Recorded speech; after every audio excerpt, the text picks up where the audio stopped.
नमस्कार, NDTV India पर आपका स्वागत है। मैं हूं मनोरंजन भारती।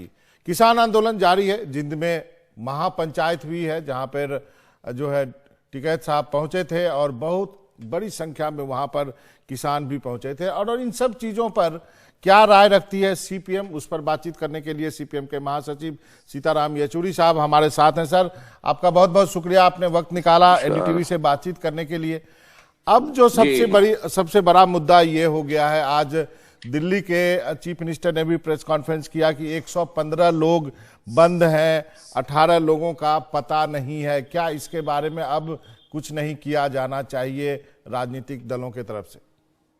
बिल्कुल करना चाहिए। ये कौन है गायब है, कैसे है गायब? अभी दिल्ली के मुख्यमंत्री केजरीवाल साहब ने तो अनाउंस भी किया है कि वो जांच करेंगे, पूरी पड़ताल करेंगे और ये होनी चाहिए। पार्लियामेंट में भी ये सवाल उठेगा और इससे भी ज्यादा गंभीर जो सवाल है वो जो पार्लियामेंट में उठेगा, जिसकी खंडन हो रही है अभी से, ये अभी जो चल रहा है पार्लियामेंट में, वो ये है कि दिल्ली पुलिस किस तरीके से पानी, राशन और बाकी सब सप्लाईज बंद कर दी है इन प्रोटेस्ट साइटों में और घेराबंदी कर दी जैसे कि कोई जंग हो रहा है किसी के साथ।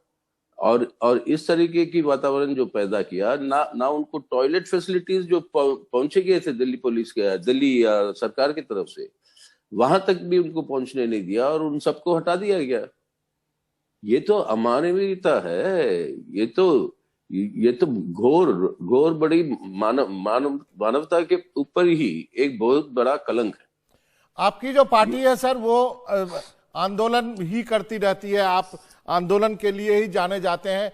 इस आंदोलन के बारे में आप क्या कहेंगे? 70 दिनों से किसान इतनी भयानक ठंड में बैठे हैं, 50 से ज्यादा जो है वो मर भी गए। जी, मैं तो उनको मेरी सलाम देता हूँ, मेरे सैल्यूट करता हूँ कि भाई जिस दृढ़ता के साथ, जिस एकता के साथ, जिस संकल्प के साथ वो डटे हुए हैं अपने संघर्ष में। 50 नहीं, उनका कहना है कि 130-150 से ज्यादा लोग मरे हैं कई कारणों की वजह से। लेकिन ये जो प्रोटेस्ट के अंदर ये सब शहीद हुए हैं और इनके लिए मैं समझता हूं कि इस तरीके का संकल्प और दृढ़ता हमने अभी हाल में इतना नहीं देखा जैसे अब दिखाई दे रहा है। और रोज संख्या बढ़ती जा रही है, समर्थन और जुटा जा रहा है। तो ये एक बहुत ही प्रोत्साहन की बात है। सरकार के सामने उनकी बात को मान लेनी चाहिए और ये बहुत ही रीजनेबल बात है। उन्होंने कहा ये कानून वापस लो, फिर बैठो हमारे साथ, आपके कॉर्पोरेट मित्रों के साथ, बाकी स्टेक होल्डरों के साथ, जो भी आपको सुधार ले आना चाहते हो कृषि क्षेत्र में, उन सुधारों के सामने वो जो प्रस्ताव बनेंगे इस चर्चाओं के बाद, उसे पार्लियामेंट में पेश करके बाकायदा बहस के बाद, पार्लियामेंट्री जांच के बाद वो जो है पारित करे। एक राय ये हो रही है कि अब इस बिल को एक बार फिर से सेलेक्ट कमेटी को भेजा जाए। क्या ये प्रस्ताव विपक्ष को मान लेना चाहिए था? क्योंकि पहले भी विपक्ष यही कह रही थी। कहाँ है? ये तो घूम रहे हैं ये सभी बातें। सरकार की तरफ से औपचारिक तरीके से कोई प्रस्ताव अभी तक पेश नहीं हुआ। अब पेश हो तो विपक्षी पार्टियां पूरे मिलकर पार्लियामेंट के अंदर इसके बारे में काफी गंभीरता से सोचकर राय लेंगे। येचुरी साहब, ये बात पहले ही उठाई थी, तब सरकार ने उसको मना कर दिया। येचुरी साहब, 26 तारीख को जो हुआ उसको आप कैसे जस्टिफाई करेंगे? जस्टिफाई कौन कर रहा है? सभी ने उसका खंडन किया। उसका मतलब ये नहीं है कि कौन है वो आदमी, कौन है वो व्यक्ति, कैसे घुसने दिया उनको लाल किले के अंदर, जबकि तय हुआ था रूट क्या होनी चाहिए। वो रूट से वो भटकने कैसे दिया, किसने भटकने दिया उनको? अब ये सब बड़ी गंभीर सवाल है। आप भी जानते हैं मनोरंजन जी, जो भी हम लोग जब जाते हैं लाल किले में, वहां तक पहुंचना, जहां से तिरंगा फहराया जाता है प्रधानमंत्रियों की ओर से आजादी से लेकर आज तक, वो उस जगह के ऊपर ताला लगा के रहता है। वो कई सारे गेटे हैं लोहे के जिनको खोलना पड़ता है। वो सब खुले कैसे थे? खोला किसने? कैसे पहुंचे ये लोग वहां पे? अब ये सब सवाल है ना गंभीर। और ये आरोप भी लग रहे हैं कि जो मेन आदमी जिसने ये किया कब, वो जो है उसके संबंध है आपके शासक भाजपा के साथ। अब इस तरीके के सब बातों के ऊपर जांच करिए ना। सभी किसान संगठन, कभी राजनीतिक पार्टियां, जिन्होंने कहा कि ये जो भी हुआ ये गलत हुआ, लेकिन इससे जो है किसान आंदोलन की जो मांगे हैं उससे ध्यान हटाने की कोशिश जो सरकार कर रही है वो हम होने नहीं देंगे। येचुरी साहब, आपने कहा कि इसकी जांच कीजिए, मतलब कैसी जांच चाहते हैं आप?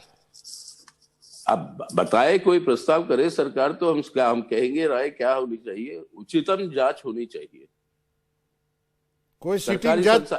सरकारी संस्थाओं से नहीं, कोई जुडिशियल मतलब इससे करवाइए जांच। आपको आपको आपको लगता है कि अब जो आप जांच की बात कर रहे हैं कि उससे पता चलेगा कि 26 तारीख को आखिर हुआ क्या था, कैसे हुआ था, क्या हुआ था? और ये जो आरोप प्रत्यारोप जो चल रही है, जो लोग वहां पे शामिल थे, जो वो लोगों की राय और दिल्ली पुलिस की जो रचना है, उसमें जमीन आसमान का फर्क है। तो इसमें सच्चाई है क्या? खैर, बेसिक बात यह है मनोरंजन जी, कि आप अपनी ध्यान हटाने की जो कोशिश कर रही है सरकार पूरा का पूरा इस किसान आंदोलन से, वो होने नहीं दे रहा किसान, और हम उसकी समर्थन करते हैं। जांच करिए आप जरूर, इसका मतलब ये नहीं है कि आंदोलन से और उनकी मांगों से अपनी ध्यान हटाकर उसको भटकने दें। एक जो ऐतिहासिक चीज इस आंदोलन में ये देखने को मिल रहा है कि जिस ढंग से सड़कों पर कीलें गाड़ दी गई हैं, आपने इतने आंदोलन किए, कभी आपके साथ तो शायद नहीं हुआ होगा कि सड़कों पर कीलें गाड़ दी गई।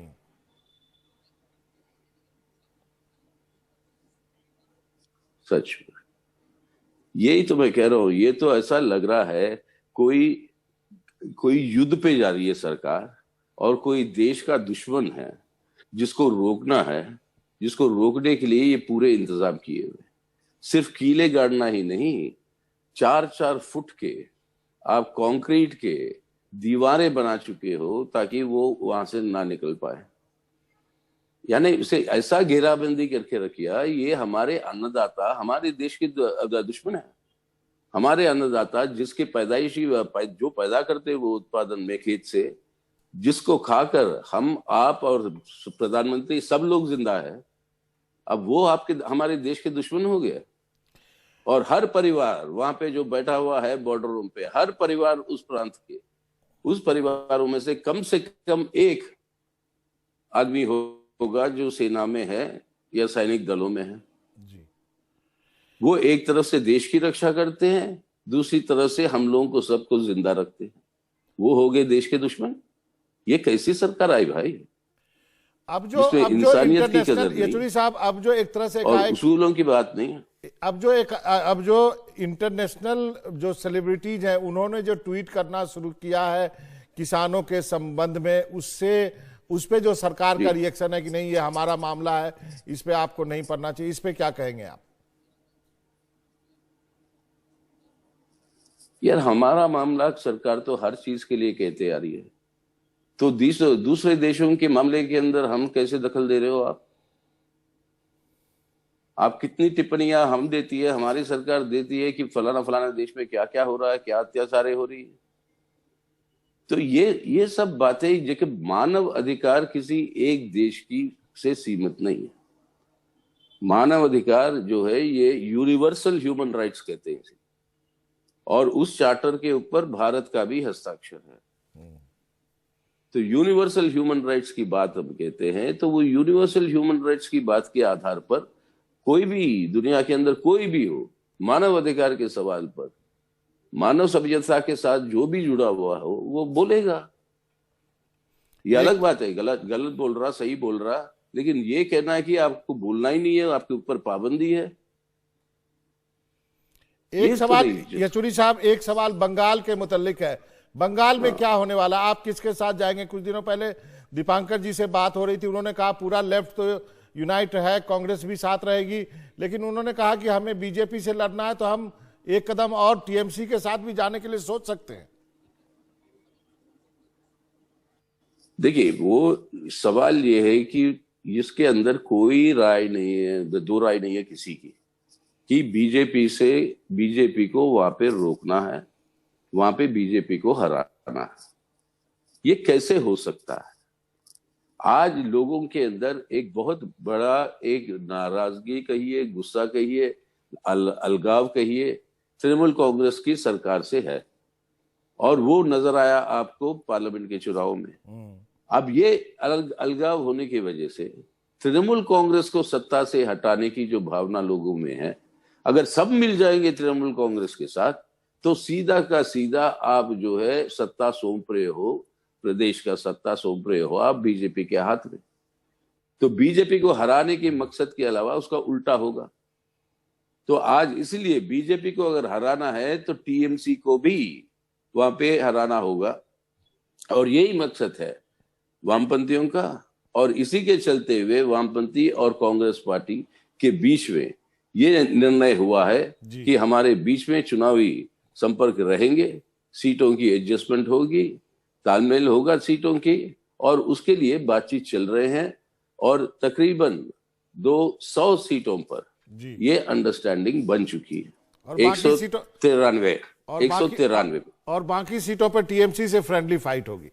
नहीं, बाकी सीटों में चर्चाएं चल रही है, कौन सा सीट लड़ेगा, क्योंकि ये वाम फ्रंट जो है उसके अंदर 9 पार्टियां और बाकी सहयोगी पार्टियां 16 पार्टियां हैं।